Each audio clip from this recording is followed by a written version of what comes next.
एक बार गिद्धों ईगल्स का झुंड उड़ता उड़ता एक टापू पर जा पहुंचा। वह टापू समुद्र के बीचों बीच स्थित था।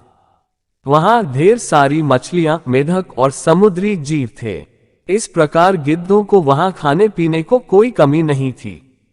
सबसे अच्छी बात यह थी कि वहां गिद्धों का शिकार करने वाला कोई जंगली जानवर नहीं था।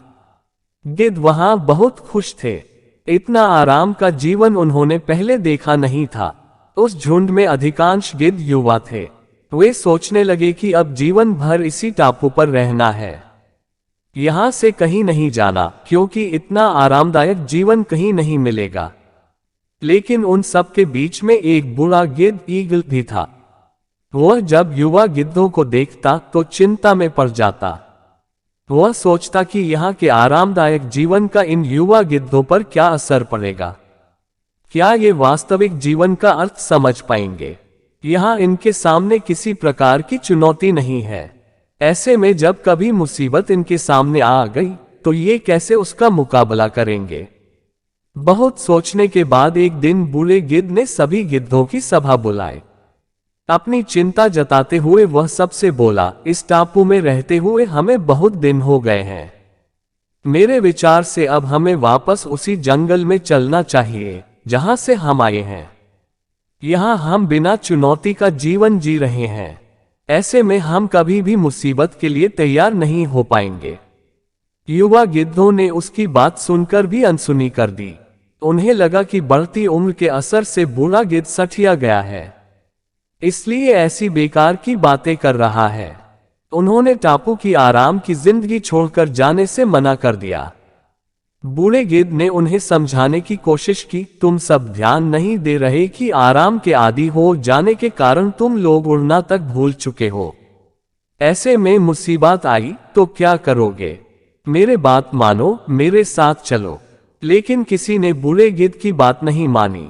बूढ़ा गिद्ध अकेला ही वहां से चला गया। कुछ महीने बीते। एक दिन बूढ़े गिद्ध ने टापू पर गए गिद्धों की खोज खबर लेने की सोची और उड़ता उड़ता उस टापू पर पहुंचा। टापू पर जाकर उसने देखा कि वहां का नजारा बदला हुआ था। जहां देखो वहां गिद्धों की लाशें पड़ी थी। कई गिद्ध लहूलुहान और घायल पड़े हुए थे। हैरान बूढ़े गिद्ध ने एक घायल गिद्ध से पूछा, ये क्या हो गया? तुम लोगों की ये हालत कैसे हुई?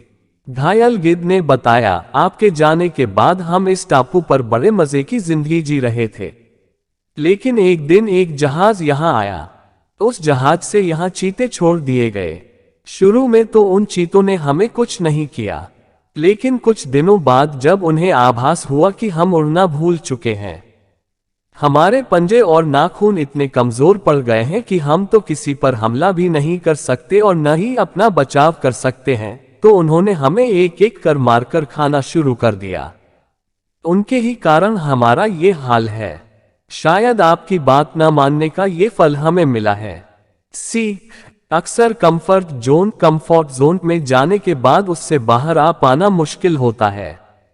ऐसे में चुनौतियां आने पर उसका सामना कर पाना आसान नहीं होता। इसलिए कभी भी कंफर्ट जोन में जाकर खुश न हो जाएं। खुद को हमेशा चैलेंज देते रहे और मुसीबत के लिए तैयार रहें। जब तब आप चुनौती का सामना करते रहेंगे, आगे बढ़ते रहेंगे।